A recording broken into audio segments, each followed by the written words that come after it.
This is a HeadGum podcast.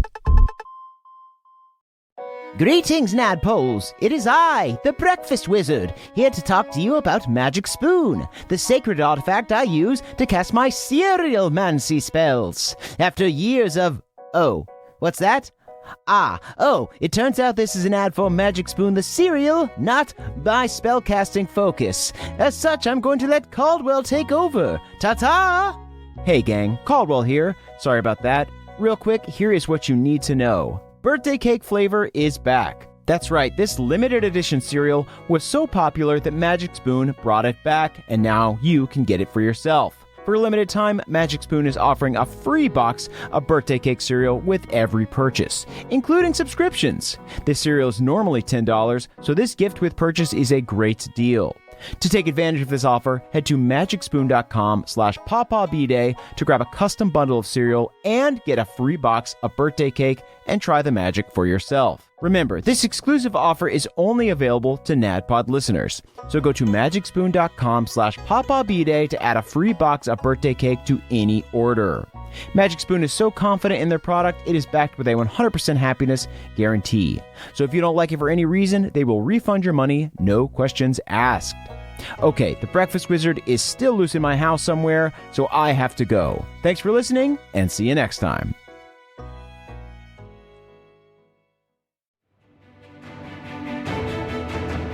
Welcome to the campaign after the campaign. This is not another D&D podcast. Welcome back to Bohemia, everyone. Bohemia. New one. I'm your dungeon master, Brian Murphy, joined by Jake Hurwitz. Hard one, Surefoot. Emily Axford. Moonshine Sabin, chef both to and of rodents. And Caldwell Tanner. Beverly Togold the Fifth, the bad lad with a lot of dads. Ooh. Yep. Very good. It's a long drive, y'all. I can't stress enough. I mean, I guess you do cook for Pawpaw, right? Yeah, Moonshine? Papa's a rodent. There And you I go. cook for him. What do Yeah. you cook for him? Like little Other insect rodents. treats? Oh. No, He's- I cook him mostly seafood. We follow a pretty Mediterranean diet down at the crib. That's cool. Good for our hearts. A lot of hummus. Yeah, but Papa's cholesterol is amazing when he goes for his general checkups. All right, guys, let's do a little recap. So last week, you guys investigated the death of Gemma Bronzebeard. You began by examining the knife and confirming that it was made by the Vinril family. You then snuck into Vinril's gems and geodes and ambushed Morin Vinril in his workshop. Morin used his geomantic powers to hide in the wall for a while, but eventually you were able to get him out and intimidate him into giving you information.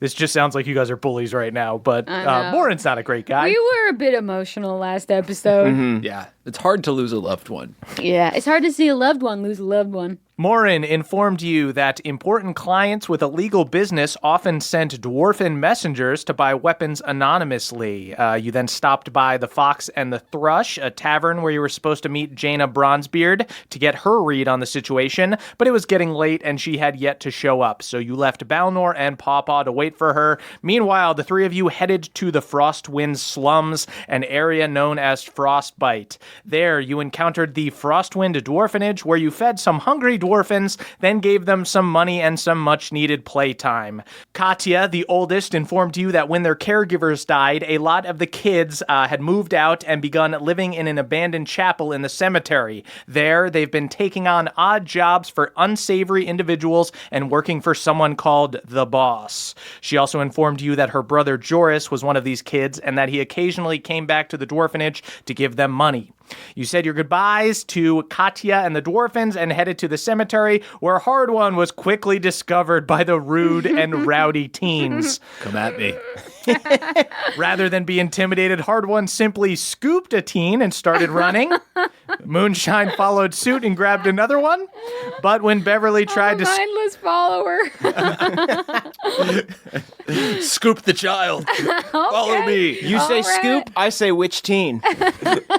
But when Beverly tried to scoop the third teen, he was grappled and quickly surrounded. Beverly, quick to act, launched Operation Rad Lad and pretended to be another bad teen who was owed money by the kid that he was fighting. Beverly kicked the kid's ass. Yeah. but then used lay hands to heal him up. This greatly impressed the mean teens, who quickly fetched their leader, Ruskak, a Rufio type, and informed him that Beverly had the touch.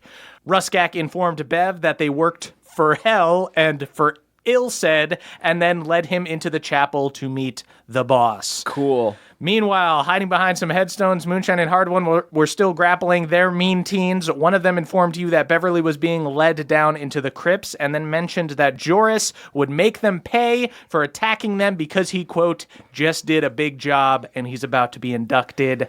And that's where we are now. Ooh, from green teen to mean teen. Let's see how far we've come. The car ride is long, but the rhymes are good.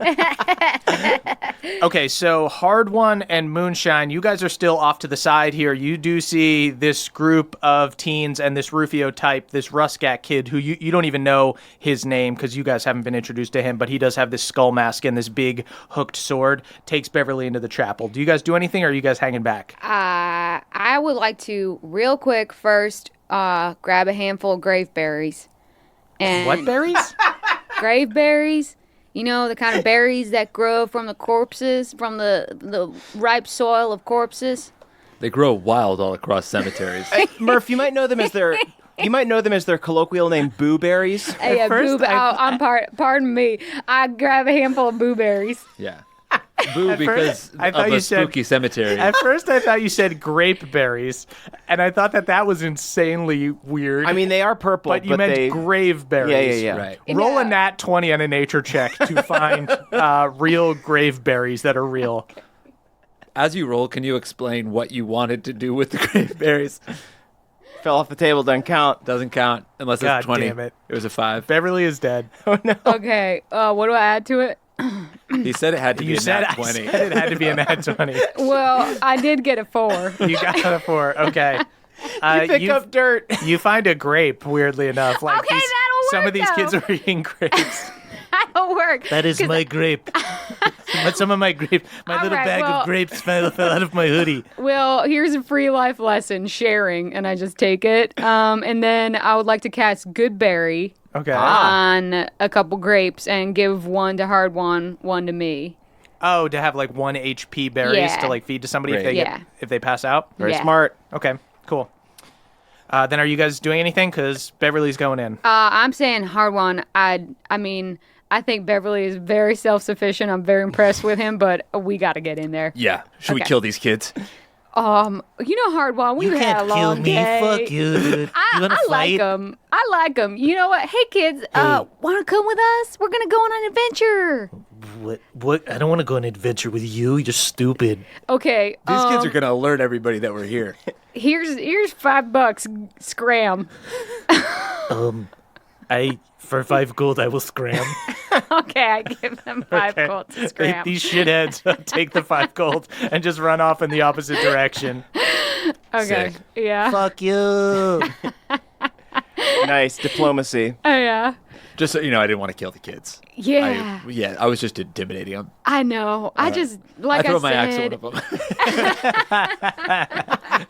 You just hear one plop down dead in the distance. Hard One, That didn't really I love your fighting spirit right now, but let's save it for the adults. Oh, yeah. Yeah. All right, I'm pissed. Yeah, I'm okay. going to do a quick set of push-ups. Yeah, do it. Yeah, get a pump on. Yeah.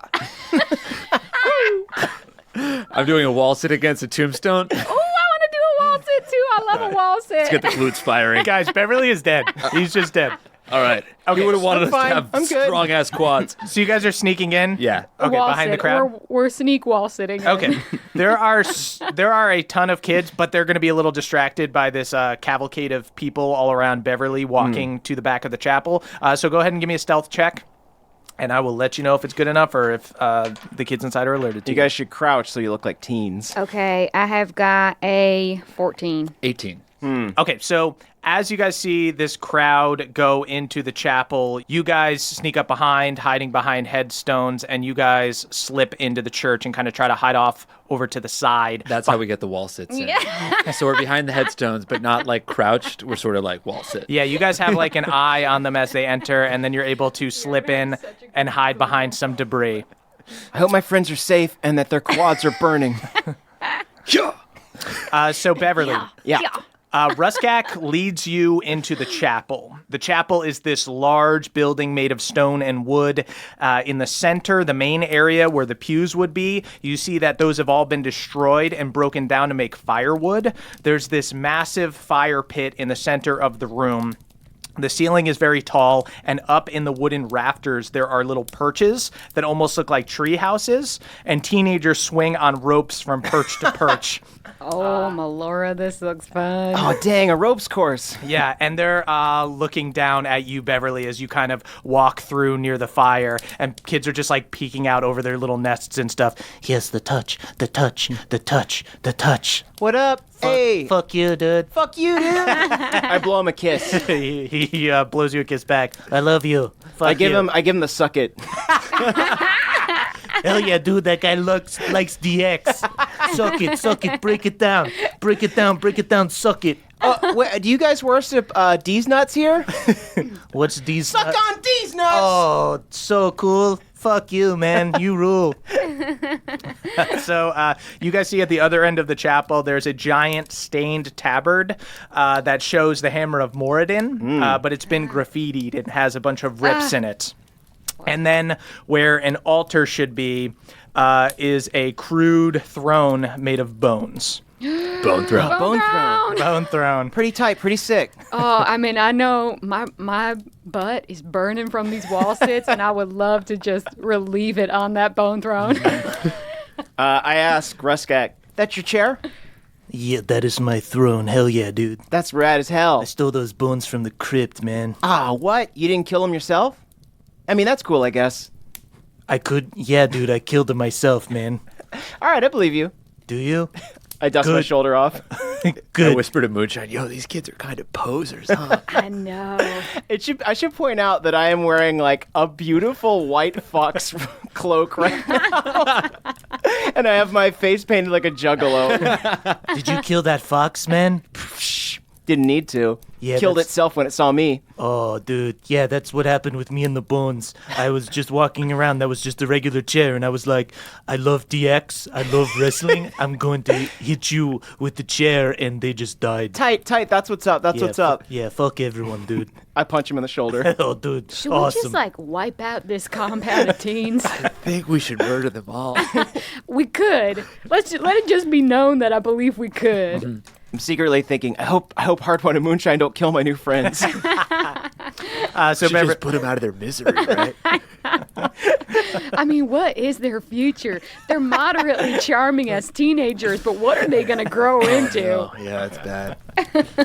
so you guys are talking loudly enough. I'm saying this for flavor just because Moonshine, you guys needed to get a 15 or higher to not get spotted, but Moonshine got a 14. What if I got like a 14 that looks like a 15, if you know what I'm talking about, if you've been to the mall? So Beverly, Ruskak takes you like behind the throne, and there's this little back room. But as you guys round the corner, some of the guys in the back of the group overhear Moonshine and Hard One talking. We weren't doing anything except planning on killing them. We were merely plotting their deaths and doing waltzes. And the one kid turns around and goes, "Hey, we've got company." And then Beverly, you hear that, and you see Ruskak goes, "Let me handle this, friend. Friendo." And he turns around, and Hard One, or actually, they've only seen Moonshine. Okay, so I see them see me. Yes, a bunch of the All kids right, start to then walk over to you. And then you I see, guess I'm just going to strut out and say, who ordered the stripper? Oh, shit. Go ahead and give me a performance check. Jesus, are you going to strip for children? Please don't. For the love of God, fail. I'm not going to strip for them. I'm just going to dance like I'm about to strip. But that being said, I got a 7. So it should be convincing, but the dance just isn't going to be good. That's my pitch to you. You come out and you start like strutting and saying, "Who ordered the stripper?" And Ruskak comes out and he goes, "We are very serious operation here. We work for hell. We do not No one ordered a stripper. Oh, He gets like real. You see, he gets real red faced. We did not order a stripper. I'm sorry. Y'all know what? I think that sometimes people prank people by ordering strippers to each other's houses. Maybe that's what happened. What are you really doing here? Okay. God, how many times I gotta pivot this? I'm looking for someone to kill my husband. There you go. Okay, you find our hideout. I have to bring you to the boss. Okay. All right, tie her up. Oh, Okay. A bunch of. hey, let me do it. Give me a persuasion check. By the way, it's been really, really hard for me not to jump out and say who ordered a stripper. I just want to do it for the joke. That's a 19. A 19. Okay. I make rope appear with minor illusion. Oh. And I'm like, let me tie her up. I've got a way with knots. Ow. Oh, God, this is chafing on my wrist. I tie it super loose. And also, it's man. magic. Ooh. You tie a magic knot around Moonshine, but she looks to be bound. Mm-hmm. Oh, ow. Now we have a captive. Cool. We're very badass. Yeah. Break it down. DX, Degeneration X. Oh, my. I'm shitty so beatboxer. intimidated. Yeah, I'm one rotten ass. With the Russian accent. Yeah, one kid has a BMX bike and just hops over the fire. Whoa, so cool, man. It's like the beginning of Free Willy. I am praying so intently to Pelor in my head right now. Just apologizing for being a bad teen. I'm so sorry. I'm so sorry about that. Also, just generally like asking for protection in this moment. The Right. hi-hat. You see Ruskak turns to you, Moonshine, and he kind of grabs your arm and your shoulder, and Yeah. he goes, strange to see an elf in Frostwind. Yeah, well, I'm a dirty grifter, so it's a good thing y'all got me bound. All right, well, we'll see what the boss has to say about this. Yeah, who's your boss, by the way? I work for Hell. Yeah, we work for hell. We work for Hell. Are you scared? I You hiss. should be scared. Honestly, the person I'm scaredest of is that little one because he was rough with tying me up. Meow. Did you just meow? No, what? Honestly, that was terrifying. Stray cats, they got nothing to lose. That was scarier than anything. All right, you're all coming. Let's go. What is your name, by the way, new kid? Oh, you can just call me Skinny D. Skinny D. Very Yeah. cool name. Very cool Thank name. you, thank you. My name's Ruskak. Ruskak, what's up, my man? Hey, what's up, Can you dude? call me Double D? No, you are a prisoner. You're a prisoner. Come on. Okay. So Ruskak grabs Moonshine. Bev kind of grabs Moonshine on the other side. And he takes you guys behind the throne. And Hard One, I'll let you continue to use your stealth check. You're stealthing up behind them. There's plenty of fucking trash that you can hide behind. Just like broken barrels, half pews, and everything that you can kind of sneak behind. And these kids aren't that smart or good. Believe it or not. Believe it or You not. should just throw some crick water out to him. So you're able to sneak behind them as they're rounding the corner. So Ruskak takes you guys to this little back room behind the throne. It's got a statue of a dwarven warrior. It's cracked, and it looks like it was holding a hammer at one time, but that's long since been broken off. Ruskak goes, I fucking broke it off. I used to carry that hammer around just to say it was my hammer. Oh, is it your hammer? Where'd it go? I freaking broke it, dude. What? I got pissed, and I just chucked it at a wall, and it broke. Pooh! Up Boom, top, dude. up top. Up top, dude. Up top. High fives to you. I sack tap him. Oh, fuck you, man. Very good, very good. Bev, go ahead and roll a perception check. Okay. Oh, no. Can I roll a perception check? Yeah. That's a 6. Okay. I really committed to the tap. 22. Oh, 22. good. Okay. Moonshine. Yeah. You see that Ruskak is holding the OK sign on his leg, and Bev's about to look at it. Oh, shit. Oh, no. Hey, what's that on your leg? He Shit. nut taps you. Yeah, Nice. dude, got you back, Last time man. you did perception look- check, you murdered my girlfriend. And this time it was just for a Trail. sweet little game, huh? I'm so sorry, Bev. Rapport sports is worn off. Otherwise, I would have warned you. I kind of like look at you and mouth, "It's okay." Okay, so you guys see this cracked dwarven statue. On the one side of it are lines of prayer candles that have long ago melted away. And on the other side of it is a dark stairwell. There's an unlit torch sticking out of a handle in the wall. Smells like BO. Yeah, man, it smells like shit in here. When people die, they smell like shit, dude. Yeah, I hear they crap themselves. Yeah, man. I mean, I've never seen a freaking person die. Not that, I mean, I could imagine what it would be like. I've never seen it, but I've seen lots of bones, and bones smell like shit, dude. I've decapitated like 5 people. I'm rolling my eyes so hard. Yeah. Do they notice? Your eyes are rolling Do a super stealth loud. check for your eye roll. So the other kids kind of start to look nervous, and they start making excuses. I'm freaking hungry as hell, dude. I need to get the fuck out of here. Dude, let's go fight, man. I'm gonna go look around for people to fight, because I want to fight. And they just make stupid bullshit excuses of like why they can't go in, and slowly the crowd dwindles until everyone's just like back in the main room hanging out, and it's just Moonshine, Bev, and Ruskak. And you see Ruskak grabs this unlit torch sticking out of a handle in the wall, and he lights it, and he goes, Now we go meet the boss. About time. About time. You ready for this, prisoner? Yeah, actually, I'm pretty excited. I love meeting anyone who's sort of started a business or an enterprise. I think that sounds exciting. I do not know what you... Fuck you. so he starts to go down the stairwell. Hard One, are you following? Yeah, I'm going to follow too. Okay, go ahead. Actually, you know what? I'm really fucking hungry. I'm going to go outside and look for some people to fight. And See if I can find some booberries. I'm gonna Hard Yeah, One is try to kind of get the that grown-up net version money. of these badass No, kids. I am not. You take that back. You're not the grown-up version. You're not. Hard One wasn't this kid at some point. I was never a winter dwarf. These fucking weirdos. The summer boys are harder than this. Okay, go ahead and give me a stealth check. And I'm gonna have Ruskak do a perception check. As we're descending, what's my evil sense telling me? Evil as hell. Okay. 9. You got a 9. Okay. So Bev, Moonshine, and Ruskak head down the stairs, the glow of Ruskak's torch lighting your way. You guys go through spider webs as you reach the bottom of the stairs and push open a large wooden door. Ruskak waves the torch, and you see that you are in the crypts. There are vaulted ceilings with columns separating the individual crypts and cobwebs hanging over them. There are cracked statues of dwarves next to sarcophagi, many of which have been opened and desecrated. Ruskak points to one. I fucking desecrated that one, dude. Oh, tight. I hump one of the corpses. Oh, dude, that's so funny. So sacrilegious, man. Yeah, I can't believe Your I'm doing amulet this. glows a little bit. Like Oh, I it's, hide that bad boy. it's burning you slightly. So it is extremely quiet down here.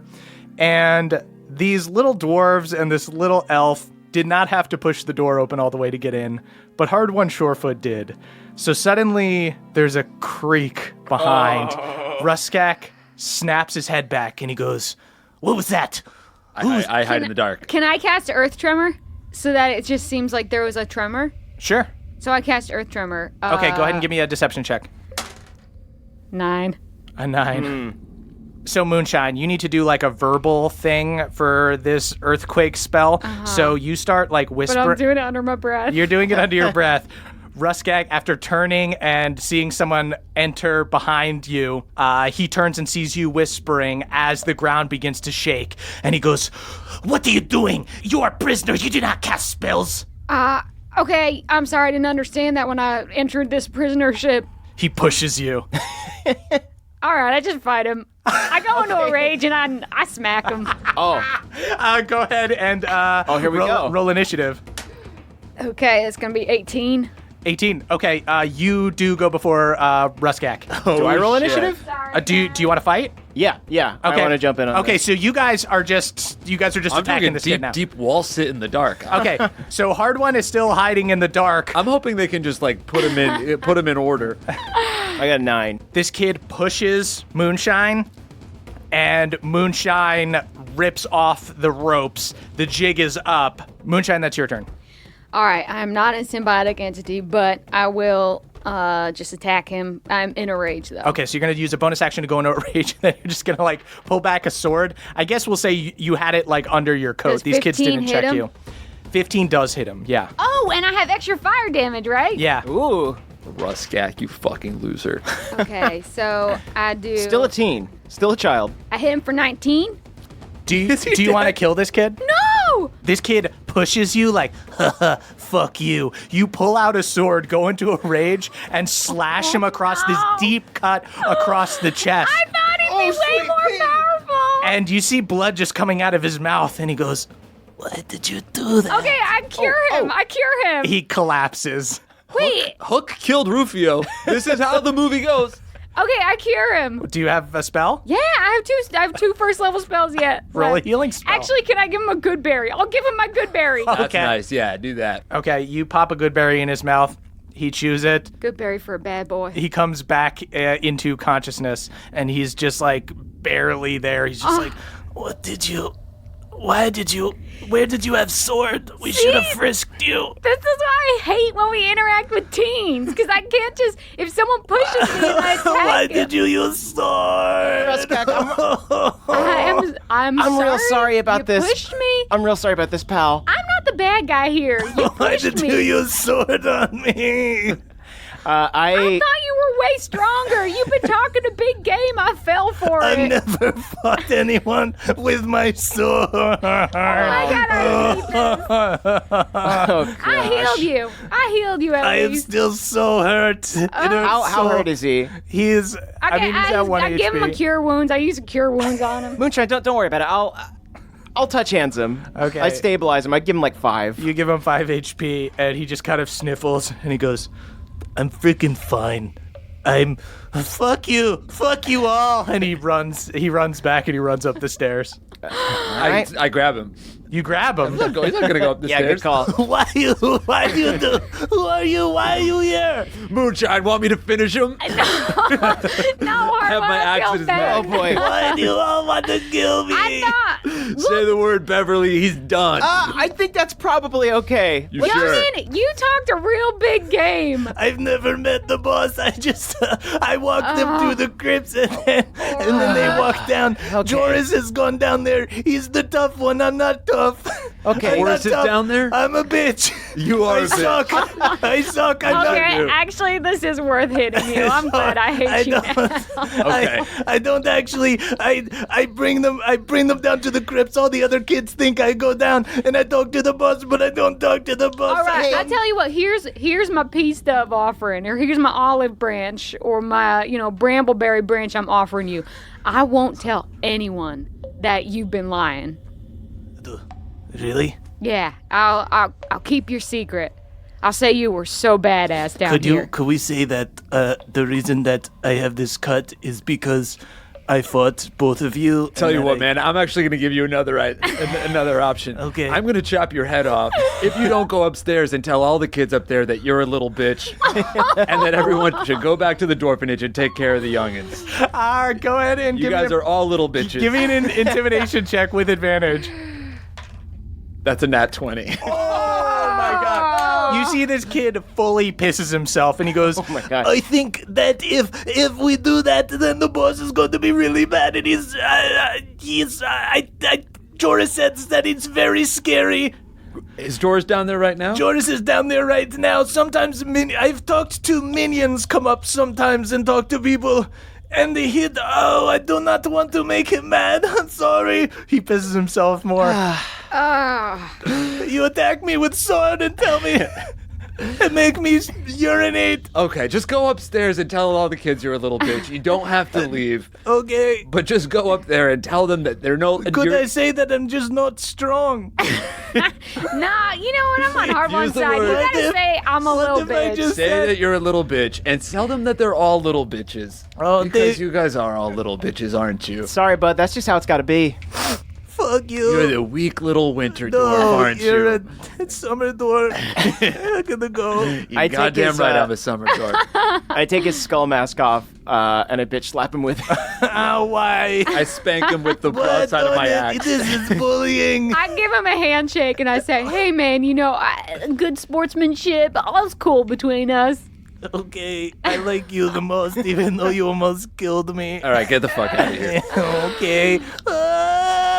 He sprints up the I hate stairs. these little teens. So now we got to stealth down into this crypt, right? Okay. That's where I think Joris it's is. for the better. These guys didn't know shit. They never even been down there. Yeah. Yeah, they were talking a big Alright. game. Let's lock that door behind us, though. Smart. Let's do it. I feel strong when I fight teenagers. I feel fun. absolutely terrible. It is deeply distressing. We gotta delve into that later. Hard one Carrying did a need to kick somebody's psychological ass. burden. By the way, I'm so glad that y'all are back. Whew. Being nasty is hard. I give Beverly a rad lad handshake. Yeah, All me right. too. I tap hard 1 sec. I say Beverly. I don't flinch. Nuts of You steel, just brother. quietly throw up a little bit in your mouth and swallow it. That's right. I said Beverly. Do you maybe want to apologize to that corpse you thrust your junk in the face of? Absolutely. Yeah, I think maybe you have a I little prostrate myself in front of it. I'm so sorry for you and all of your descendants and ancestors. Bit of, yeah, I just think it's good juju. Absolutely. Light, breezy cave wind comes through, and the bony hand just spanks your butt ever so slightly. I deserve that. Fuck you. Shall we descend? Yeah, I think it's so. time. So you guys keep walking down through this first level of the crypts, and you walk to the other end of the hall, and you see another stairwell, and you see down the stairwell, you see like a little bit of a glowing light in the distance. Just regular light? Yellow torchlight, Okay. but it's clearly like you got to descend down the stairs, and maybe there's a door closed down there or something. It's not bright. Let's creep. Yeah. Cool. So Pelor be with us. Sneaking. So you guys descend the stairs, and the light at the bottom gets brighter and brighter as you get closer to the second level. You find another doorway here, but this one does have some light underneath. You see the glow of torch lights, and you can hear footsteps on the other side. Maybe let's listen and see what we can hear. Yeah, do we want to do a triple press on the door? Yeah, press. triple press. Okay, Go. Hard one on top. everybody, Moonshine in the middle. everybody, give me a perception check. Hell yeah. I got a nat 1. What do I perceive? You I don't got even a- hear footsteps. I got I know I an said that in the description. You don't hear it. 20, not nat. Okay, also 20, not nat. 20, not nat. Okay, Nat. Not nat. Bev and Hard One, you guys hear very, very, very, very faint chanting.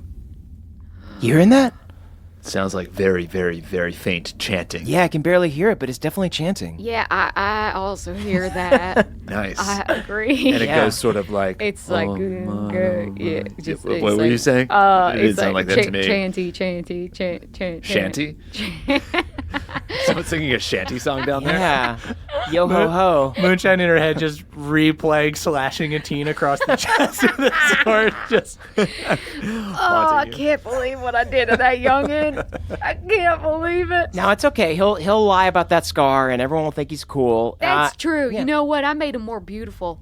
And Scars then he'll- are a beautiful thing. Yeah. Sounds like this guy might be calling the devil up, right? Some chanting. I mean, yeah. Is that Can what we chanting do? does, guys?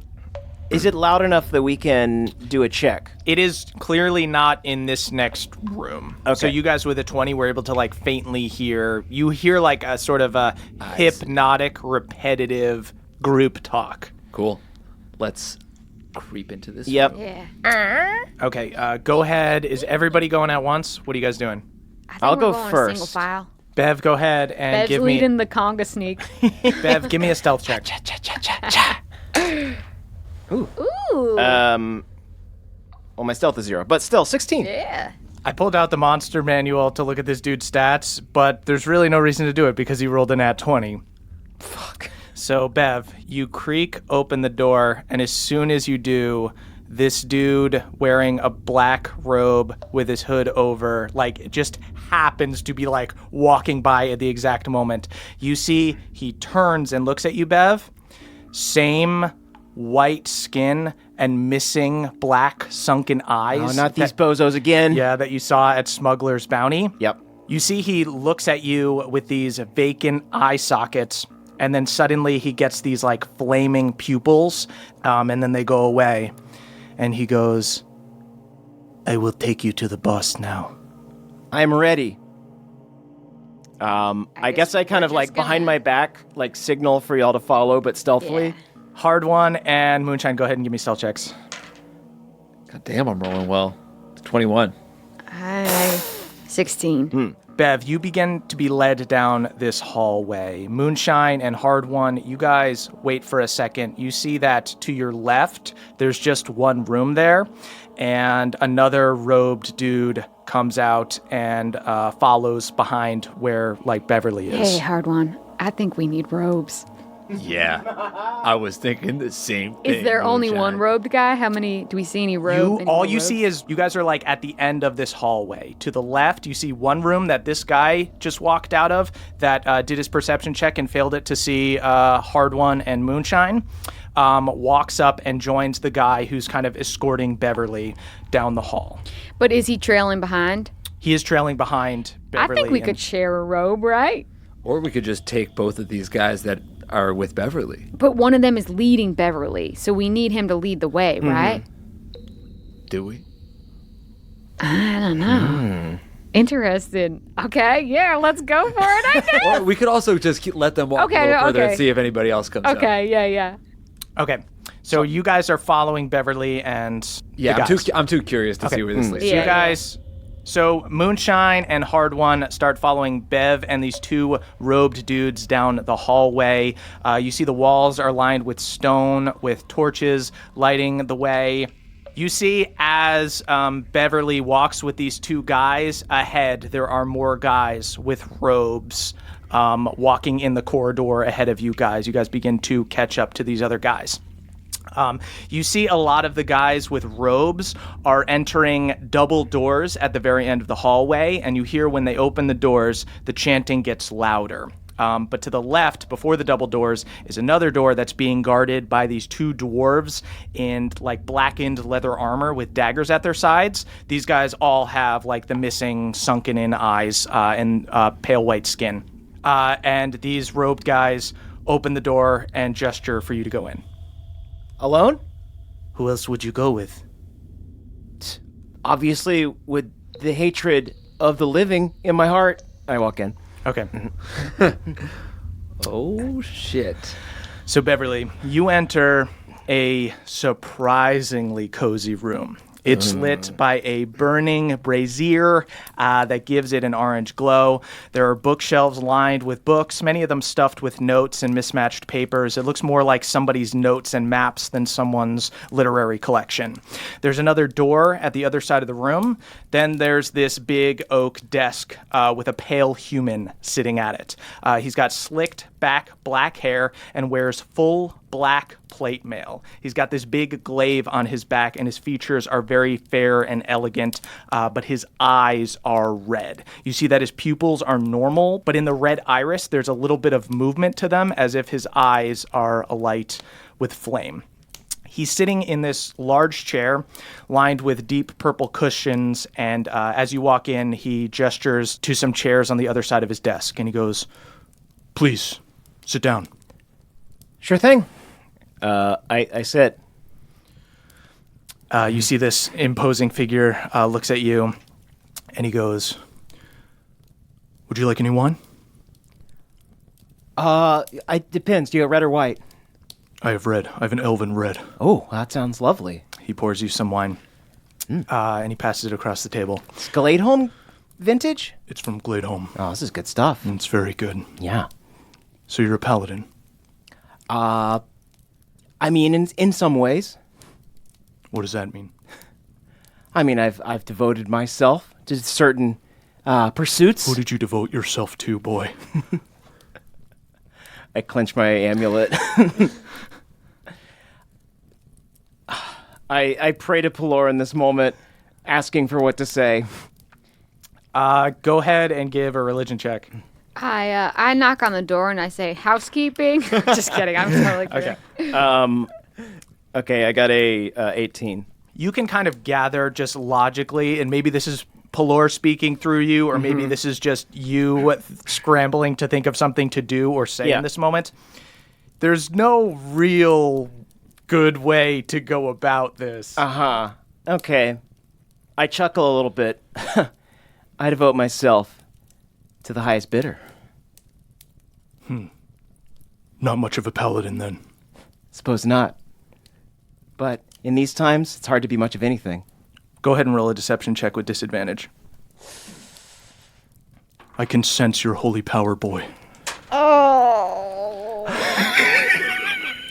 Shout out to the two crew.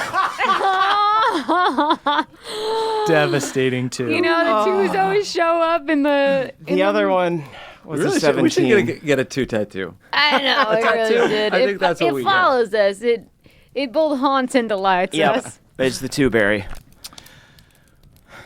I really wish I didn't have to do this. I wish you were a man of honor. And he casts Zone of Truth on you. Go ahead and make a charisma saving throw. Oh, shit. Oh, but Bev's charismatic. And you get to add 4 to that. Yep. shit. Oh, it's +7. So that's 24 plus my extra 4, 28. 28. Okay. So he knows his Zone of Truth fails. And he kind of looks at you impressed. Well, you're stronger than you look. People say that. It's not often that we get a paladin of your caliber. I like to say paliber. That's just me. Do you? Yeah, Do you? I like to keep it light. I like to keep it dark. I think I'm going to like working for you. So you see he kind of gets up and he starts pouring some wine. And he goes, There's no need to lie. We've already met. Oh? I feel like I'd remember your face. You didn't see my eyes looking at you? You didn't see any of my minions? Any of the members of the Order? You know why they don't have eyes, right? That was like aesthetic, like they're wearing like black contacts or something? No. Their eyes are my eyes. So you know. I know everything. Tell me, Beverly, have you ever heard of an anti-paladin? I mean, from context clues I can gather, but no. The Dark Lord offers a path to power to anyone who would follow him and forsake their current god. You'd become much stronger. These minions I have out here, these eyeless men, they get little tricks that the Dark Lord gives them, but a paladin of your caliber, you would be strong. You wouldn't be a minion. You would be an ally. Would I be able to protect my friends? The Allah thinks that she's winning this war, but we lurk in the shadows, and when the 9 hells come for this realm, you'll want your friends and your family to be protected. I clench my fists. What's your plan? I think it's important I don't divulge too much Sure. at this moment. Play it close to the chest. See, you're about as smart as you look. Thank you. Do you That- like this form of mine? I mean, I'm always game to see a costume change. There are the eyeless, but then there are the faceless, the hollow bodies. This is a hollow body. This is not my prime body. Who's your tailor? My tailor? Renee. Have you heard of Renee and Esri? Yeah, they're great. Wow, yeah. Listen, I might need to chew this over. This is a big life choice for me. Perhaps you haven't undergone enough tragedy in your life yet for you to choose this path, but there will come a day when Polor will prove himself weak, and you will turn to me, and I will grant a miracle. And he reaches into his pocket. He pulls out a gold coin. And it's got an engraving of a triangle with a circle in the middle. It looks kind of like the symbol of Asmodeus, but it looks like kind of a new take on it. This is kind of a new take on the symbol of Osmosis. Rebrand, yeah. Yes. My dad made it. This is my dad's symbol. Gritty reboot.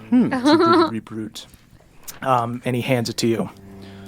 Don't hesitate to call me if you're ever in trouble. I hope that I'm never that unfortunate. But I guess we all hope for that, huh? We do. Now, go get your friends. This is silly. Hey everybody, it's Emily here to talk to you about Aura frames. Mother's Day is coming up and some of us are looking for a way to shower the maternal figures in our life with love. Well, look no further. Aura frames are the digital picture frames that bring all your photos and videos together in one gorgeous, high-resolution display. They're super easy to set up. They save you from the struggle of printing and framing your favorite photos, but most importantly, they help you stay connected with family that live far away. That's because you can kind of preload a bunch of pictures onto the frame, but you also get to keep adding pictures, and you can invite the rest of your family to add pictures. The gifts you make mean the most, so this year, turn your family's past into the perfect Mother's Day present with a connected frame from Aura. Right now, Aura has a great deal for Mother's Day. Listeners can visit auraframes.com/pawpaw to get up to $30 off on their best-selling frames. That's AURA frames.com/PAWPAW. Plus, listeners can get free shipping with code PAWPAW at checkout. This deal ends on Mother's Day, May 14th, so don't wait. Terms and conditions apply. Goodbye, sweeties. Hey there, Nadpoles. This episode is brought to you by Rocket Money. Do you know how much your subscriptions really cost, folks? Well, most Americans think they spend around $80 a month on subscriptions, but the actual total is closer to around $200. Holy hell. If you don't know exactly how much you're spending every month, then you need Rocket Money. Rocket Money is a personal finance app that finds and cancels your unwanted subscriptions, monitors your spending, and helps you lower your bills all in one place. Over 80% of people have subscriptions that they forgot about, and chances are you're one of them. Like that Stars app just to watch that one show, or that free gaming trial you never actually used. Well, Rocket Money will quickly and easily find your subscriptions for you, and for any you don't want to pay for anymore, just hit cancel and Rocket Money will cancel it for you. It's that easy. Rocket Money also helps you manage all your finances in one place and automatically categorizes your expenses so you can easily track your budget in real time and also get alerted if anything looks a little funky. Over 3 million people have used Rocket Money, saving the average person up to $720 a year. Wow. So stop throwing your money away, cancel unwanted subscriptions, and manage your expenses the easy way by going to rocketmoney.com/pawpaw. That is rocketmoney.com/pawpaw. One more time for you, rocketmoney.com/pawpaw. Thank you. I guess I walk to the door. Housekeeping. Steven! My butt is super clenched. Hi, I'm coming around collecting the robes. Gonna do a load of wash. I know we he didn't battle knows. anybody, but can we just say that Moonshine and I walk in sharing a room? Please. I'll say that you guys hid around a corner and a guy had gotten his robe kind of stuck on a nail or something and left a ripped robe, and you guys are sharing one blanket. Hi, I have flames for eyes, and I'm one of you. Ooh, boo. He knows. Oh, Sit okay. down. Sit down, please. All right, can I keep the robe on? Yes, it Cool. looks fetching on you. Yeah, I came in here prepared for battle, but it looks like we're just having a meeting.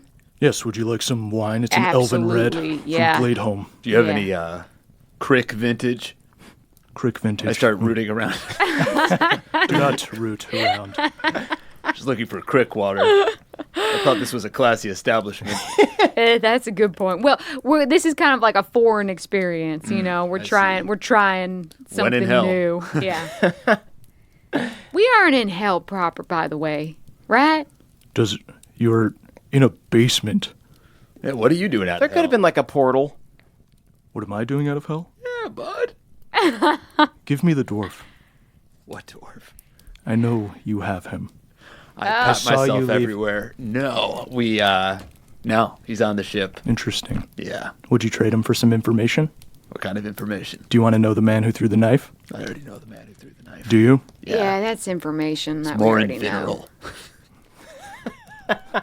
That's hilarious. The wall master himself. What does it matter? What does it matter who killed her? Does it not matter to you? I don't give a shit. She's dead. We were broken This up. is good. Hard one. I'm impressed. Don't let your emotions tempt you into some sort of deal with this unsavory character. I am over that dwarf. Go ahead and give me a deception check. Shout out to the 2 crew. Oh boy. You seem a little torn up about it. I am crying a little now that I speak of her. Very well. Then, if a trade's not possible, I'll have to kill you. I go to Bev and I say, this is ill said in a hollow body. I think so. Okay. Although, wait. You mentioned your father. My name is Akarat. Okay. I read your letter. Did you? I can read. Yes, I know. You stole my gem. I You have bought that gem incredible fair and square. penmanship. Thank you. And very precise. In fact, you rooting around through my drinks. I need to reorganize these in alphabetical order. Is your father Ilcid or is your father... My daddy is Ilcid, yes. Your daddy is Ilcid? Yes. I thought, you know what? Well, I won't take out my personal grievances with Ilcid on his son. Right. You're lucky I don't kill you all right now. You've stolen from me. I'm offering you an out because I see a lot Well, your of potential daddy in you and stole from Beverly me. here. What did he steal from you? My aunt. / maybe my mother, but don't tell. Wait, what? Maribel. Yeah. You familiar? I'm very familiar. Well, good for you. We 'cause- both lived in hell. She Yeah. lived down the street from me. Yeah. Not in the same cul-de-sac, probably. Same cul-de-sac. We were both really rude because it was hell. Yeah, I am not surprised. And you know what? You know her better than I did, and that is your dad's doing. So maybe we can just trade the dwarf for Maribel. I spill some wine. Shit. I can bring back Maribel. But not for the dwarf. The dwarf is mine. If one of you were to pledge yourself to the 9 hells, I would be able to grant a miracle. And he looks right at you, hard one. What sort of miracle? Could bring someone back. Anyone? As long as we had a piece of their hair, blood. In Something. general, I would like to just put out an opposing idea that death is as beautiful as life, and our living forms and our dead forms may all be part of a beautiful cycle, and death may just be the denouement of a very good story. Just muddle that over. That's true. Hard one's Praise touching Melora. the hilt of the knife that killed Gemma. Anybody. The only one who can grant true resurrection on this plane is Theala. But if I have blood or a body part, I can help you resurrect her. But you wouldn't resurrect her as Gemma the Dwarf. She might be something else, right? I could bring her back as some kind of twisted nightmare version of herself just on my own. But if one of you were to join me, I would bring her back as she was. Y'all, do not fall for this. Hard one goes to his knee.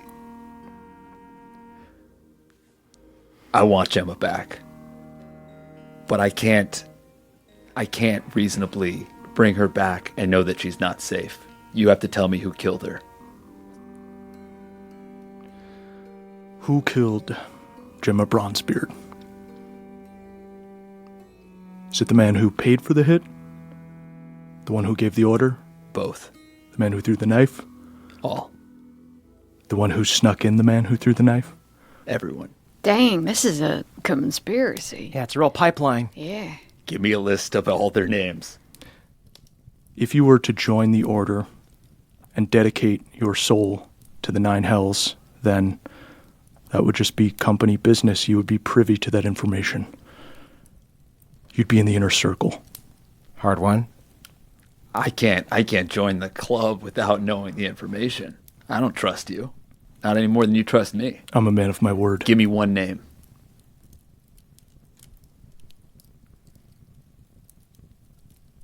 Do you want to meet the man who threw the knife? I have him in the next room. Yeah, bring him in here. He's not in a position to be brought in. What the hell does that mean? He's sleeping. He stands up. He walks to the door at the other side of the room. and he opens it up. And it's pitch black in there. He grabs like an unlit torch, and he lights it for you, and he hands it to you. Okay. Be cautious in what gifts you accept from this trickster. BRB. Okay. I give a weird peace sign, and I go into the room for a second. I give a weird peace sign, but I do it like really, really heartfelt. I do a deep nod to the weird peace sign. I feel it in my heart. I held out my entire hand. I can't even try. I do a weird hang loose and sort of shake it arrhythmically. We were hanging tight. Can we go in with him? Yeah, you mind if I poke around in there? What do you say, Accurate? Very well, but you'll stay back here with me. I don't want anyone escaping. Sure, you smell nice. Is that myrrh? It's Axe body spray. That's all we have in hell. Can I open another elven bottle of wine? Let me open it. You're doing it wrong. No, I very got precise. it. I got it. No, I this got is a it. weird opener. I pull it and half the cork comes out. This is terrible. Oh, great. You should have let him use the rabbit. No, I'll dig it out. I'll dig it out with the cork. You're getting the cork in the wine. You're getting the cork in the wine. Just don't let it decant Eyes for too flare. long, Moonshine. You got to drink it straight away. So Akarat kind of puts his hands on Moonshine and Bev and holds you guys at the back of the room up against the wall. And Hard One, you have this torch. You're in this dark room. I guess I cast some light across the room. Cool. You see that there is a dwarf tied up in a chair, hunched over, hair covering his face in the middle of the room. I'm going to go over to him. You go over to him, hunched over. He seems like he's knocked out or something. I want to cast... Is there anything else in this room? Can I wave the torch around to the other walls? Empty room. It almost looks like a prison cell. Like it's all stone. Gotcha. Poor Joris. All right. So I'm going to rip back his hair. There's no face there. Suddenly, Akarat's face appears in the dwarf's face, and he goes, "Should have given me the dwarf." And he stabs you in the ribs. What? Shit. You see, like, on his hand is like a ring of feather fall, the body that he used. Oh, So shit. Akarat killed her. It was Akarat. So, Hard One, you are stabbed in the ribs. Moonshine and Bev, you guys see this. No! Hard one! Hard one! So this I go dude... into a rage just from seeing that. Okay, this dude auto crits because he's an assassin. Hard One, go ahead and give me a Constitution saving throw to see how much the poison hurts you. Okay. 23. 23. Okay, so you only Nice. take half of the poison damage. Okay, that's nice. Ain't bad, ain't bad. Still a lot of dice. So many dice. I hate that noise. So you take 22 poison damage Yow, Chihuahua. and another 32 damage. Wow. 32 plus 22. 54? Yeah. So you're still up. Yeah, I'm still up. That's good. Okay, everybody roll initiative. All right. You guys see next to you is this other Akarat body. You see he just has this void face, just this foggy black face, but he grabs a giant glaive from his back. and he Okay, goes so to we swing got it. two bods, right? So you guys got two bods. All right. Bods. I had 22 for initiative. This bod got a 16. I get to reroll once. You should call this the you should call this the bodacious battle. I rerolled my one and got a 2. 2. Okay. Shout out to to the 2 crew. some devastating Fuck twos. you to the two crew. Yeah. Hard kidding, I love you. Hard One, you go first. I think I'm going to swing my axe at this little dwarf bastard that stabbed me. Go ahead. It won't hurt me. 28 to hit that little bastard. That hits. Yeah, Murph, is the yeah. face hole, is it like hollow when there's not a face on it? It is like foggy and black. It looks like the way the minion's eyes look. This guy has a full foggy face. And you see that it is not in complete control of its faculties when he's not controlling it. Yeah. As opposed to like the eyeless. So it's weak. As opposed to the eyeless guys who are kind of like, you know, very intelligent.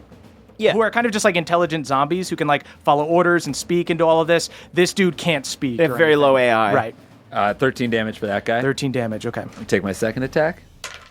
And I think I'll re-roll. I'll use a luck point There you go. so I can try to hit him. And I rolled a 4 again. He deftly dodges the second attack. Then I'll use my action surge Okay. to try to hit him one more time. Not messing around. 21 to hit. 21 hits. You're not going to be able to kill us all. Give us the dwarf. 13 damage. And my second attack is a natural born 1. So Hard One is just bleeding out, so tempted to resurrect Gemma in that one moment, is just swinging like a madman against this little dwarf who's just like doing little rolls. Killed my girlfriend! I did not kill her. I did not put in the hit. It brought me no joy. We're basically official, you son of a bitch. That is Moonshine's turn. So Moonshine, you're in the back of the room next to Akarat's armored body. All right, I'm going after that bod. Okay, Does a 17 hit? 17 does not hit. Damn! All right. Well, I'm still going to Halo Spores him for 12. Okay, Does he take it? he does take it. Yeah. Yeah. Does he enjoy it? I hawk a poisonous loogie. God, it's good to be back. Oh, that's going to stain the armor for sure. Yeah. That is that guard's turn. He's going to swing down on Moonshine. He takes 3 Bring it quick on, come swings on. with his glaive. And he's going to... He hits twice. Glaive a sword What's or he is it hit? Sword. Okay. He hits both times? He hits twice out of 3 times. He got 17? Yes. Oh, that's He got a 21 and a 19. impressive. Very good. People are good just like you guys are good. It's been a while since we had a real fight, I guess. Yeah, it's just I'm used to fighting teens, I guess. You see what I did to their leader? He does 22 damage to you. What kind of damage? Regular old slashing damage. Then don't I only take half You because I'm take in half. rage? Oh, nice. Woo! Moonshine. Yeah, baby. Moonshine, are they stronger or less strong than Ruskak? A little stronger than Ruskak, Okay. if you can believe it. Just this 22 void-faced zombie weirdo swinging haphazardly into Moonshine, manages to slash twice. He got three attacks, if you can believe it. And that is the assassin's turn. He's going to back up from Hard One. Hard One, go ahead and make an opportunity attack. Yes. Don't run from me, you little bitch. I crit on him. You crit. nice. Yeah. Ooh. Yeah, that's right. How's it feel to get all them dice rolled on you? Doesn't feel good. It feels great. Cut me down. 34. You like fully chop off one of his arms and just unfazed, he hops back and he throws a dagger at Moonshine. Don't I get a second attack? No, it's just an Oh, opportunity Bring it attack. on, come on. Because he's trying to get You identified me that sneak attack. as a strong opponent. 21 to hit, that's going to hit. God damn. He only gets his assassinate ability of auto crit on the surprise round, so this is just a normal sneak attack damage. Akarat, I hate how much you love your dad. I love my dad. I just want to please him. Go ahead and give me a That sounded constitution. weird, though. Go ahead and give me a constitution saving throw, Moonshine. 15. 15 does not do it. All right. Oh wait, yes it does. Yeah! 15 does it. Okay, so you'll take half of this poison damage. Yeah, And a quarter. that's right, At bitch. that. You think I don't know poison? I know poison. You don't take a quarter of it, you just take half. You don't get it against poison. 13 poison damage, That ain't nothing. and then 26 other damage, so 13 more damage. 13 more damage. 26 damage is all you trying to do? He throws another dagger at Moonshine, Bring this it one on, misses. come on. and he gets an 18 to hit. That hits. Go ahead and make a constitution saving throw. 13. Okay, that fails. 29 poison damage, that's just straight damage, and then another 15 damage halved, so 7. Okay. And that is Bev's turn. All right, I'm going for the armor. Okay, go for it. Yeah, all right, I'm going to start with a Divine Smite. Cool. Or I guess I'll just do a normal attack. Watch out, this is one nasty lad. He's nasty. I want him on my team. He will join me someday, Hard One. 21. 21 hit. hits. All right.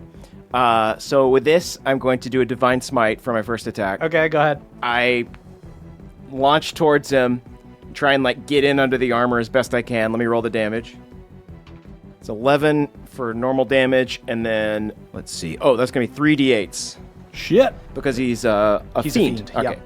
So 11 plus. I'm a little fiend. Don't say it like that. I'm a fiend. 16 plus 11. Okay, right. 27. Yeah, 27 damage. Yeah. Sweet. Well done. And for my second attack, I'm assuming I'm within close range now. Yeah, of course. I grab my amulet, and I want to shove it inside the hole in his face and just hold it there for as long as I can. Oh my god. Okay, go ahead and give me a spell attack roll. Okay. That's 18 plus 7. That's gonna hit. Woo! Nice. As I'm punching in, I say, loving your dad is kind of my thing. All right, I'm going to let you do divine smite damage on him here. So yeah, you shove the amulet into his face. It explodes in white light. Go ahead and do another 3d8 damage. All right. And you see his connection to the body is like broken. This thing collapses. Cool. So he's not able to control both at the same time right now, but do 3d8 Okay, damage. great. Plus the just damage for the punch? Or just 3d8s? Just do 3d8s. Okay. It's a free spell attack, basically. I'll You don't, take it. You don't have to use a spell slot or anything. But yeah, that's awesome. 17 damage. 17 damage. Dope. So you shove the amulet in this dude's face. Explosion of white light. You see some kind of spell is broken, and this body collapses. If Okay. you would like to use your turns to just hold this amulet in this dude's face, I'll allow that. All right. Okay, cool. That's my turn. I think I've got an idea for what to do next time. Okay, sweet. Hard one, that's your turn. I'm going to attack the assassin. You don't want to do this. I crit on him again. Oh, yeah. Jesus Christ. I do want to do this. I do. I liked my girlfriend very much. 23 damage. Finish this assassin. Ooh. Hey. Oh, yeah. You know this won't hurt me, and this won't bring her back, but I can bring her back. Or rather, I can help you bring her back. God. Tell me who ordered the hit. Why would I do that? It's clearly his dad. or You're not in the him. order. I'm going to join the order. I'm going to join the order right away as soon as you tell me who ordered the hit. Just kill this useless hollow body. Fine. I fucking chop off his head and kick his dumb little face over to the guy with the void head and the amulet in it. Oh, whoa. Hard one Hey, nice very, work. very unceremoniously beheads him and kicks the head. And you guys are out of combat right now. His head does not regenerate while Bev has the amulet in his face. Keep the amulet in his face. Let's Okay. go root around his fucking office. It really tingles. Yeah, that's a good call. Let's dig through his office. Okay, so you I'll guys... stay here, I guess. He's really heavy. Should we try to help Bev kill Oh, this should we guy? kill? Okay, so yeah. Well, so we still have to kill this body. You do whatever you'd like. I just want to go to town on this body and just chop it up. Just make some hollow body sashimi. Let's turn this fucker to mincemeat. Did someone order a tartar? Arakat Negamaki. No, for real, we should eat this guy. You guys carve up this body, and he does not come back. Hey, hard And- one. What size armor are you? Extra large. What size armor is this? It's just regular large. want It's a some- regular extra large. Well, I mean, let's take this armor, right? Yeah, it's just black plate mail. Is it better than what hard one's wearing? No, it's just regular plate mail. Ah, whatever then. I kick it. Hey, hard one. You want to kick loser. some armor? Yeah. I'm gonna go ahead and look at your amulet. Oh yeah, go and, for it. And get some HP back. I'll take a glance at the amulet too. Take a glam. And then can I prop up this armor and just sort of go at it like a punching bag? Yeah. I still have some anger issues. Yeah, you guys just carve up this body. He didn't have anything special on the body, did he? Like any items or notes or anything like that? You do not find anything on the body. Okay. I do want to use my mage hand to grab the feather fall ring off the assassin, though. Okay, Oh hell yeah. cool. Anyone want that? Yeah. Well, right. I don't really need it. Hard one probably needs it more. I could use a pinky ring. Yeah. Wait, no, put it on your toe. Oh, Like a true summer dwarf. sick. Embrace it. I You're love like- D&D. Wow, it's a perfect fit. Holy shit, it looks so good on your second toe. Into me. Yeah. Now your left foot is always a little above your right foot. Second I'm toe. gonna also swipe some of this Elven wine. Cool, yeah, you, That seems you, good. you swipe some wine. Okay, y'all. There is some sort of demonic operation outside of here. Yeah, Joris is still here, and we did say that we would help Katya out as best we could. That is a good call. Oh, he was being initiated. He's probably in that room with all the hooded fuckers. Yeah. Yeah, All right. we should head there, but first, can we do like a quick scan of this room to see if there's anything worth taking, any notes, any documents? Especially maybe some robes so we can Oh, also stealth that. our way into Robes, anything possibly magical. Go ahead and maybe. make investigate checks. Ooh, I got a 18. Oh, me too. that shit. And I got a shout out to the 2 crew. Wow, a lot of twos this episode. You know, if you're not going to get a good one, you might as well get a shout out. Ooh, a lot of juicy two berries plucked from the patch. Yum, yum, yum. Moonshine, you find a small wardrobe with some robes. Is there a double XL in there? Yeah. Oh, but it's for a dwarf. It's for a dwarf, so it's really Human wide, small. but it's kind of like not tall.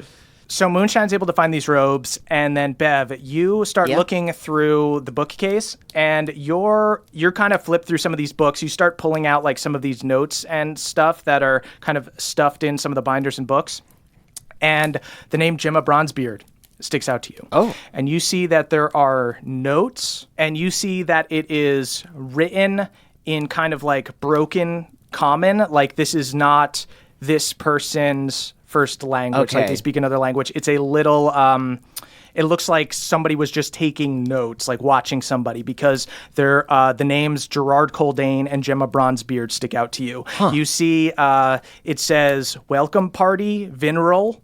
It also says Cold Iron Keep, second floor. It has a little picture of like presumably like where Gemma was staying in the keep. And then you see under Gerard Coldane, you see Hunt. You see like a little map of like a hunting lodge beyond the walls. And you see written Winter Wolves, an arrow pointed at it. Guys, I think that Gerard is with the Winter Wolf somewhere. He was supposed to be on a hunt, Okay, but that means he's safe then, right? I scanned the note to see if there's an indication that he's still alive. Everybody give me an insight check. Okay. 11. 18. 13. Hard one. You don't know how to read.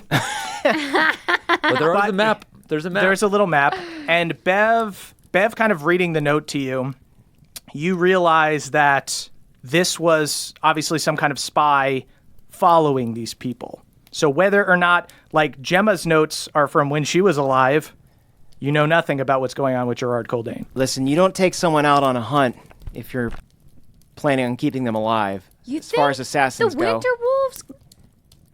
I don't know who to trust in this town anymore. The Winter Wolves might not be behind it, but somebody's keeping track of their every Yeah. move. yeah, and that's what I'm Akarat's got, thinking, you know, yeah. he's got his dirty little fingers and everything. Yeah. All I right, think well, chances aren't good, but we got to follow up on this when we're out of this citadel. Suddenly you guys hear a beast wailing. Do you hear that beast George wailing? got initiated. Uh-oh. Just a roaring. Yeah, All right, let's I head pocket for the the note beast. and go towards the beast. Yeah. Are you guys just running, or what are you guys doing? Yeah, let's run to the. Let's. I guess let's Or do you want to put the robes on? put the ropes on. Yeah. I think robes we and run. make a beeline for the run. beast sign. Cool. Robes you can put on pretty quick. So you guys throw these robes on ever so quickly. You guys open the door. You see that the two guard guys that were outside the door are gone now. You hear that there is now loud chanting coming from these double doors. Let's, Should we bust in? Yeah. Well, we don't have to bust. We just We walk just in. walk Like, in. let's go into Yep, the. we're This is going in. beast The beast is crying and crying. screaming. Let's run. Let's walk really fast. You guys burst through the double doors, power walking, and you see that this room is a cave, essentially, lined with candles. The ones on the floor are lined up to make a giant triangle with a circle in the middle, like the coin that you got, Bev. Like the coin that I got. And in the middle of this circle is a dwarf teenager in rags, chained to posts sticking out of the ground. Surrounding him are a dozen eyeless acolytes in robes and these two guard guys at the door on either side of you. And approaching him is this disgusting hulking, swollen, bulbous beast with dark, empty eyes that droop in long bags of loose skin from its eyelids. And you get the immediate sense that this is how these eyeless motherfuckers are made. And it is just crying and roaring these large, oozing black tears as it begins to approach the unconscious lad on the floor. Hey, I'd cry if I looked like that too. And that's where we'll end our session. No! I want to play more! You evil bastard! Daddy, let us play. Daddy! man. Daddy! I can't Please, believe Daddy! I can't believe you put a fucking amulet in the guy's fucking face. That was supposed to be such a hard fight. Some solid shit. Yes. I mean, I still got whomped. Uh-huh. So You guys I still think might it get was whomped. still- it Oh, was yeah. still a hard fight. There's a good Still chance plenty we're of gonna win. room. We got to to get fight this whomped. sleepy beast. You got to fight this. That was some sleepy beast. Nazgul shit, sticking that in like. You know Yeah, what I mean? I was really hoping it was going to like permanently scar my hand or something like that. There's still hope for you to have a permanent scar leaving this room. I mean, I already have one. I guess I'm trying to, collect those two. A hand Scars and scar. dads. Oh, boy. save it for the short rest, everybody. Yeah, seriously. Save it for the short Save it rest. for the short rest. Okay, guys, thank you everyone for listening. You can head on over to the Patreon, patreon.com/NADPOD. That's NADDPOD. Don't sing yet. Sorry, To listen to our after show. I sang. You sang, you son of a bitch. I sang, man. And then we got a bunch of fun stuff to plug. Guys, Hot Date, me and Emily's sketch show is on watch it Netflix. on Netflix, baby. Watch it. You'll enjoy it. Buy our book. It's called Hey You Up, How to Turn Your Booty Call into Emergency Contacts, Satirical Relationship Advice book. It's available on Amazon. Caldwell, you got stuff to plug? Ooh, yeah, watch Cartoon Hell on Dropout. Yeah, we got a lot of stuff on Dropout. We also have Fantasy High, the D&D Play show that me and Emily are a part of. Yeah. Jake's got Lonely and Horny with right. Jake and Amir. If you want a free trial, how do you do that, Jake? Sign up.dropout.tv/NADPOD. Nice. So easy. Just slam that into your Mozilla. Make sure they know we sent you.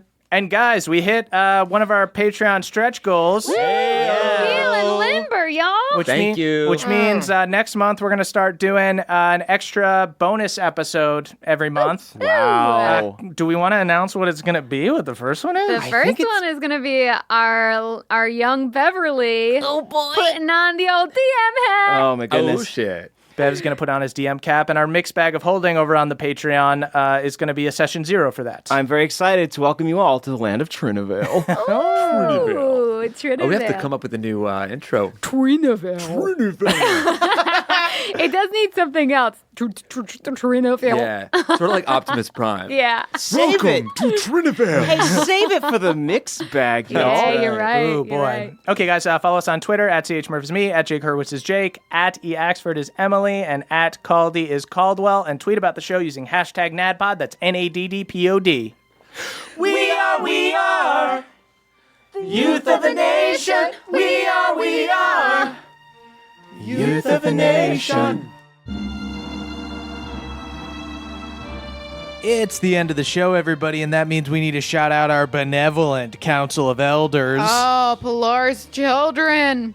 Starting with Matthew M., the Bullywug Prince. Horrifying fact, Matthew actually sold his soul to Akarat, and that's how all Bullywugs got their perfect teeth. Yeah, worth it. Brad D., the only pebble pot that isn't craven, once bravely took a nut tap from Denny and didn't retaliate because he knew Denny might literally die if he did. J. Loma, 72, a.k.a. Steelbreaker, Hard One's Gymspiration, wears an extra large t-shirt to hide his rippling muscles, one size larger than Hard One. So modest.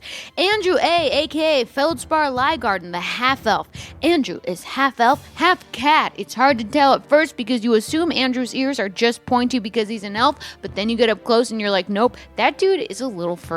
Taylor Pawpaw the Sixth, a legendary bard to whom no item isn't an instrument, can play a blade of grass as if it were a flute, or a rock like it were a drum, or even a rock like it were a flute. Don't ask how it works, it just does, and it sounds beautiful. Dylan B., a super weak wizard who wields 12 swords, does a pretty freaking decent job wielding like 3 or 4 of them, which begs the question, why so many swords, Dylan? Why so many swords? Simon W., the bootleg of Hard One Soft Loss. Unlike Hard One, Soft Loss did take the deal with Akarat to resurrect his murdered ex, and now Simon is a cool-ass Hell Knight with a girlfriend. Nice. Danny P., Bohemia's resident artist, painted Hard One's senior portrait at the Dwarfenage. Took an extra 12 hours because Hard One wanted Danny to paint out the hat hair that Hard One got from his work helmet. He's very vain. Tom P., Father of the Realm, serenader of sleeping babies, and disciplinarian to all mean teens across Bohemia. If chapel-dwelling teens cause trouble in your neighborhood, Tom P. will be there to slash one moonshine style. Oh, brutal. Spencer Cask Brew, patron elder of libations, alemaker to gods and heroes of Bohemia alike, once made a beer so strong, Moradin got tipsy and his friends had to steal his keys. Pedro E., Bard of the Mountains, likes to play a lute while shirtless and wearing a duster that blows in the wind. Pedro gets very cold, but damn, it looks cool. Griffin SD, aka The Stranger, the silver dragonborn eldritch knight and owner of the Badger's Pint Inn and Tavern. Since Griffin's falling out with the Badger has sued him, and Griffin has since countersued. Papa's taking the case to court, but the Badger's lawyers requested it be held outside of the crick to find a neutral ground. They're discussing the field as we speak. We'll keep you updated as the story develops. That story's getting convoluted. Beardman Dan, the longest beard in Bohemia, twice as long as Hard One's. No, not Hard One's beard, Hard One's body. Oh, that's a long beard. Scott D., an Iron Deep dwarf who actually trademarked the phrase summer dwarf and sells suntan lotion with a picture of a dwarf being pantsed by a ram. Aaron C. kicked Rodian's ass even worse than Bev did. Not only did Aaron pop him in the nose, he also socked him in the stomach and slugged him in the chest. Nice. Hermes W., the Bat King. Update. Hermes has actually created a Bat Empire and is now a Bat Emperor with many kings working under him. The Bat hierarchy is getting confusing. T. Alex, a crick elf who's traveling with the other cricks to Gladeholm. T. Alex and Old Cobb are doing stand-up in different towns along the way, calling it the Crickwater Comedy Tour. Parker E. is immune to arcane. Tried it once with a bunch of friends and just sat there being like, I don't feel anything, while all their friends were wigging out and exploding. RJW is nicknamed RJW down at the crick, hooked up with moonshine in the timeout bag, or at least thinks it was moonshine. Might have been, might not have been. Spartus, a thief who had their hands chopped off by the Iron Dwarves after stealing bread in Frostwind. That's hands, plural. It was 2 separate incidents. Dude just loves bread and does not learn a lesson. Adam Rust, real name Adam Shiny, but Adam's armor hasn't been buffed in a while. Could really use a trip to Renee. Oh, you gotta go to Renee. She did my wedding tux. Brent B. taught Alanis magic, not wizard magic though, the therapeutic magic of arts and crafts. Sure, the other members of the legendary party are either captured or deranged demigods, but Alanis is getting through it all by basket weaving. Cassandra MHP is a goblin that's so attractive they keep getting mistaken for a gnome. Hot, hot, hot. Danielle, the dastardly dame. Danielle is so dastardly she volunteered to be a void face, hollow body, just so Akarat could help her stab more people. So dastardly. Hugh C., a.k.a. Haldor Frostback, MVP of the Giant Wars, crewed on the SS Stormborn and fought alongside Elias and Red. The politics behind the Giant Wars have been kind of muddied over the years, so Hugh just tries not to talk about politics when he's out at the tavern. You know, that's a choice you can make. Manny the Mundane, accidental deity who got in the way of a lich's spell to reach divinity. Whenever you unload the dryer and there's very little lint in the filter, that's Manny cleaning it out for you. Thank you, Manny. Daniel Yu, a.k.a. Multifor, a druid who recently awakened his raccoon animal companion. Ooh. Unfortunately, the raccoon was a huge fan of Big Bang Theory and now just says bazinga like all the time. Wow. I mean, you hate to regret an awakening because it does cost you XP. Jordan DJ, a legendary DJ of the realm, DJ'd the Boy King Sweet 16, at which the Boy King requested Hey Soul Sister 16 times. Jordan is such a good DJ that he managed to keep the party going. Jeffrey S., Lord of the Fjord, Born of the Sword, and resident of Dorne. That's right, Jeffrey is a character in the Game of Thrones universe who also exists in Bohemia, and we're going to get sued. Cutter W, high elf dandy turned crick barkitect, remodels stumps by setting them on fire and just kind of hoping they burn in a way that opens up the floor plan. Lex Sketch, a master escape artist who rarely gets to use their abilities because they're a really good person and rarely get arrested, has been jaywalking like crazy in Frostwind and hoping for the best. John S., a.k.a. Schubert the Mushroom, has no idea that Theala is wreaking havoc in Galateron just above him and just imagines that all his friends, Beverly, Moonshine, and Hardwon, are up there living peacefully. Nobody tell him the truth. Ryan M., a legendary coward. Even Scoutmaster Denny has Ryan M.'s playing card on his nightstand table. Wow. Elena C., a paleontologist in Bohemia. There's no dinosaurs in Bohemia, but there's bones to suggest there once were. Wow. Andrew M., the calligrapher who coached Akarat to his now iconic, impeccable handwriting. Andrew M. is a brutal teacher who will wrap your knuckles with a quill. Ooh, that sounds like it feels good, though. Ricky, a.k.a. Tricky Ricky of the Cricky, does sleight of hand for the youngins down at the crick. Even though Ricky is just a rogue doing stealth checks, they're so good, they've convinced everyone they're straight up wizard. Andrew R., the guy who killed the villain whose bones were exhumed to make Ruskak's poser warrior bone helmet. Whoa. By rights, this sick bone headwear should be Andrew R.'s. Whoa. Cannibalistic Cthulhu, former crew member of the SS Stormborn, called the Cannon Sniper. Word has it he can hit a hell dolphin through the blowhole from a mile away. Michael McD, head mixologist at the Blue Mana Inn. Even though Michael has invented some of Bohemia's most intricate cocktails, he still likes to unwind at home with a Bud Light. You gotta be true to yourself. Victor T., Balnor's boy whose loving dad was ripped from his family and transported to another world, falls asleep every night worrying that the Allies are creeping closer, and without the help of his brave father, the Central Powers will surely fall. Shiza! Henry A. has Featherfall and often uses it to belly flop off of towers for his own amusement. Ooh, that does sound fun. Lance W., Akarat's penmanship teacher. Ooh, we got two. Really upset with the way his student turned out in pretty much every regard, but goddamn, he's a good scribe. Justin I., the Iron Dwarf dog. Yes, he is harrowing to look upon. Yes, he could tear your guts out through your anus, but inside he's actually a big sweetheart who thinks he's a lapdog, has crushed many laps because of this. Caleb is a warlock from New Jersey, so, a warlock. He uses his powers to heat up gas station taquitos on the Garden State Parkway. I think I've met Caleb. Clayton M., a claymation Dalmatian, currently battling inflammation. That's right, he has joint pain. Well, when they make crossbreeds, claymation and Dalmatian, it can... TJ M., a hill giant bard that plays soul-crushing mandolin solos on a mandolin that's the size of a human upright bass, and... in his band, the upright bass is pretty much as big as your house. The Professional, the only lawyer to ever successfully beat Pawpaw in litigation. Pawpaw later won in appeals court, but the defeat still stung. Oh, I like seeing Pawpaw get the win at the end. Jacob C. was the plaintiff in one of Pawpaw's more successful lawsuits. He sued the Fox and the Thrush for making a hot toddy that burned his tongue and now lives a very comfortable life and doesn't even have any lasting tongue damage. Elena M. signed Ilsed's book in blood, and when he came to take her soul, she nut-tapped him and he cried. Nice. Gone Off recently stumbled upon a bunch of dwarfins eating rats in Frostwind, and it gave him an idea. Gone Off decided to open up his own rat truck, a food truck serving exclusively rodents. It's not a great idea. Mick Pucks, the codemaster who created our amazing website, proud owner of a baby. King's Hammer, which could easily free Ulfgar, but McPucks uses his hammer exclusively to hang tasteful little gallery walls in his house. Ooh. Earl and Kathleen L., the Frostwind power couple that was invited to the Veneral wedding welcome party weekend and decided not to go because the Venerals, quote-unquote, have no class. And they were right. The classless fucks let Gemma get murdered. It's easy to tell which one's Jake wrote. Dylan M. fights using no sword and two shields. It's a pretty badass look. He often uses two shields to make a sort of scissor-like contraption to decapitate his foes.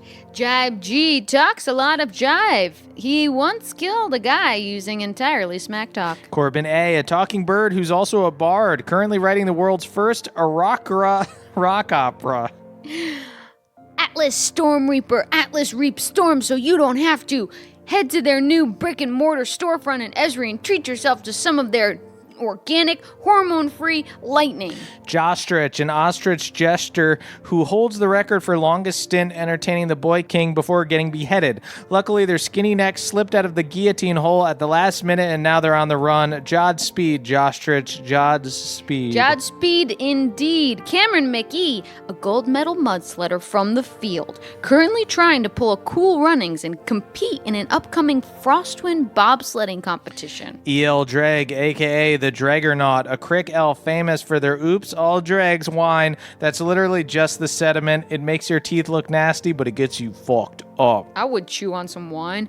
Cameron C., a Bohemian bug collector known for their massive collection of scarabs. Even Cameron doesn't know why there are so many scarabs in this world, but they ain't complaining. PJW buys beer for the mean graveyard teens, also buys beer for the Dwarfins, but only charges them half price. Truly a public service. Daniel R., a sorcerer who has dedicated their life to the dark pranking arts. After years of study, they have finally mastered the art of blegromancy and can now make people puke on command. Quentin J., a demon who grew up in the same hell cul-de-sac as Akarat. They used to go fishing together in the Lake of Eternal Sorrow. The Bastard of Norvegia. Not actually a bastard, they just put that on their college application to Norvegia State. They even wrote their essay about being born out of wedlock. Honestly, for someone that's not a bastard, they're a pretty big bastard. Jeff of the North, one of the 4 elemental Jeffs. When all 4 Jeffs combined, they form a being of immense cosmic power known only as Jeffrey. Jeffrey. Joshua S. owns a boutique clothing store that specializes in clothing for giants, or at least they want to one day. As of now, they've spent the last 5 years making a single pair of jeans. Dom R., a halfling drill car driver whose exploits have been chronicled in the popular stage play The Fastidious and the Furry-Footed. Jeremy B. tried to join the anti-paladins but got kicked out because their contact lenses kept falling out of their eye sockets. Logan C. commissioned a Thanos gauntlet from Morin and Oleg. It looks super dope, but Logan couldn't afford to put in any magic gems, so currently it's just got a bunch of knuckle-mounted Google eyes. Baby Duck, a cute, cuddly version of the Babadook, visits children who are feeling lonely or sad, and then eats their souls. Jennifer V., a Naga assassin known as the Vicious V. Since Nagas are half snake, Jennifer's body is pretty much 90% core, which means their V isn't just vicious, it's downright deadly. Yum. Colin G., the god of all Collins. It is thanks to their generosity that the world has been blessed with the heavenly radiance of Oscar award-winning British actor Colin Firth. Thank you, all Colin. Thank you. And finally, Matt H., the only chosen knight who Luna actually likes. Remember Luna? She was a werewolf we met at the crick. We haven't heard from her in a while, so I thought I'd give her a friend. I did forget about her. Excuse you. Thank you guys so much for listening. You guys can go over to the Patreon and listen to the short rest now. Thank you to all of our Patreon subscribers, and thank you to all of our listeners. We will catch you guys next time. Bye-bye. Bye, sweeties. That was a HeadGum podcast.